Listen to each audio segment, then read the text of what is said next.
Hello guys. तो ये class 10 की जो न्यू एजुकेशन पॉलिसी है उसके हिसाब से चैप्टर नंबर 2 है आपका। हिस्ट्री की बुक है और ये यूपीएससी पीएससी और एसएससी बाकी एग्जाम देने वाले बच्चों के लिए इम्पोर्टेंट है। तो चलिए हम लोग शुरुआत करते हैं। तो गांधी जी ने असहयोग आंदोलन के बाद में सविनय अवज्ञा आंदोलन करने में लगभग 8 साल का समय लिया। असहयोग आंदोलन को 1922 में चौराचौरी हत्याकांड के बाद खत्म किया गया था और बहुत दिनों के बाद में यहाँ पे एक सविनय अवज्ञा आंदोलन की शुरुआत होती है। देखिए, सविनय अवज्ञा आंदोलन के पहले क्या क्या घटनाएं होती है अगर हम लोग उसमें एक नजर डालते हैं तो 1919 में गवर्नमेंट ऑफ इंडिया एक्ट आता है जिसमें 10 साल के बाद एक रिव्यू कमेटी बनानी थी जो गवर्नमेंट ऑफ इंडिया एक्ट के कितना सफल हुआ या कितना असफल हुआ उस पे एक रिपोर्ट सबमिट करना था जिसका नाम था साइमन कमीशन। और इसका हेड जो था वो सर जॉन साइमन था। लेकिन इस जो कमीशन था यह भारत देश में जो संविधान लागू हुआ है या जो एक्ट लागू हुआ है उसके रिव्यू करने के लिए था, लेकिन इसमें भारतीय कोई नहीं था। तो भारत के नेताओं या इंडियन नेशनल कांग्रेस को बड़ा ही ताज्जुब हुआ कि हमारे देश में हमारे लिए कोई कमेटी बन रही है, हमारा कोई मेंबर नहीं है। तो होता है कि भाई इसका हम लोग विरोध करेंगे।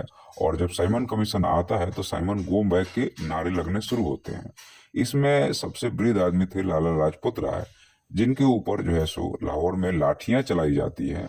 और लाठियां चलाने के चक्कर में लाला लाजपत राय को चोट आती है, कुछ दिन बाद वो मर जाते हैं। तो यह एक घटना थी जिसको भारतीयों को, एक बहुत फेमस नेता जो मर जाता है तो बहुत ही दुख होता है और भारतीय इससे बहुत ही क्रोधित हो जाते हैं। तो साइमन कमीशन, अच्छा, साइमन कमीशन के विरोध में अब यहाँ पे ये लॉजिकल पॉइंट यहाँ पे ये आता है कि भाई आप विरोध कर रहे हैं तो आप क्या कर रहे हैं। तो कांग्रेस ने उसके अगेंस्ट में अपना एक कमेटी बनाया जो कहा कि हम संविधान को बनाएंगे जो भारत देश के लिए लागू होगा।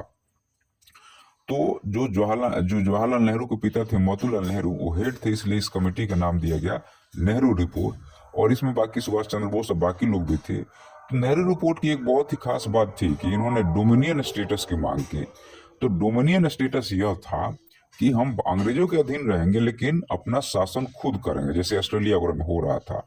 इसलिए लेकिन जो नए लड़के थे, जैसे नए लड़के में सुभाष चंद्र बोस हो गए या पंडित जवाहरलाल नेहरू हो गए या बाकी जो नेता थे, वो इसके विरोध में थे कि भाई हम पूरी तरह से आजादी चाहते हैं, हम आधी अधूरी आजादी नहीं चाहते हैं।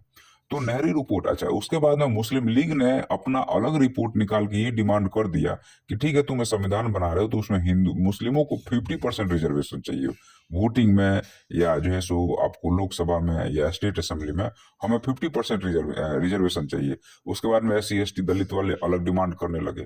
तो इस तरह से नेहरू रिपोर्ट अब फेल हो जाता है। और नेहरू रिपोर्ट फेल होने के साथ में ही भारत में संविधान बनाने की जो कोशिश थी वो भी फेल हो जाती है।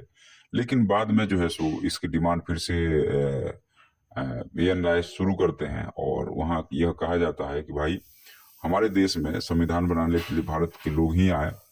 और फिर जो है सो इंडियन नेशनल कांग्रेस बोल देती है कि संविधान बनाने के लिए हम लोग संविधान समिति बनाएंगे जो भारत का संविधान बनाएगा। और फिर अंग्रेज भी इसको बाद में मान लेते हैं कि वर्ल्ड वॉर 2 के बाद में हम आपकी समिति बना देंगे जिसमें आप अपना खुद से संविधान बनाइए और इसमें कोई रोकेगा नहीं। तो ये क्लास 10 की सविनय अवज्ञा आंदोलन की तरफ एक छोटा सा जो प्रयास है उसके बारे में मैंने आपको यहाँ पे बताया है।